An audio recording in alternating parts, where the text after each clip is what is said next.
Қайрат Боранбаевтың компанияларынан мемлекеттік мүлік комитетіне жалпы құны 1,4 миллиард теңгеден асатын Comfort Hotel Астана қонақ үй кешені мемлекет меншігіне өтті. Қаржылық мониторинг агенттігінің мәліметінше, аумағы 5000 шаршы метрден асатын бұл қонақ үй кешенінің жылдық айналымы 900 миллион теңгеге жуық. Қолданыстағы заңнамаға сәйкес, бұл нысанды демалыс, сауықтыру және білім беру орталықтарын ұйымдастыру мен әлеуметтік мақсатта пайдалану жоспарланып отыр.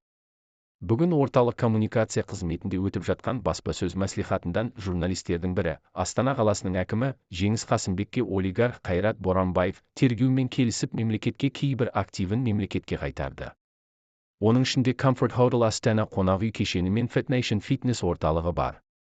Онда оңалту және білім беру орталықтары ашылуы керек болған. Бұл орталықтар ашылама деп сұрақ қойды. Мегаполис басшысы қалада мұндай нысандар жетіспейтінін айтты. Әкімдік балансына Comfort Hotel Астана кешені өтеді, ал фитнес орталықтар берілмейді. Бүгінде қонақ үйді әкімдік балансына беру процесі жүріп жатыр. Осы жұмыс аяқталғасын не істейтініміз белгілі болады.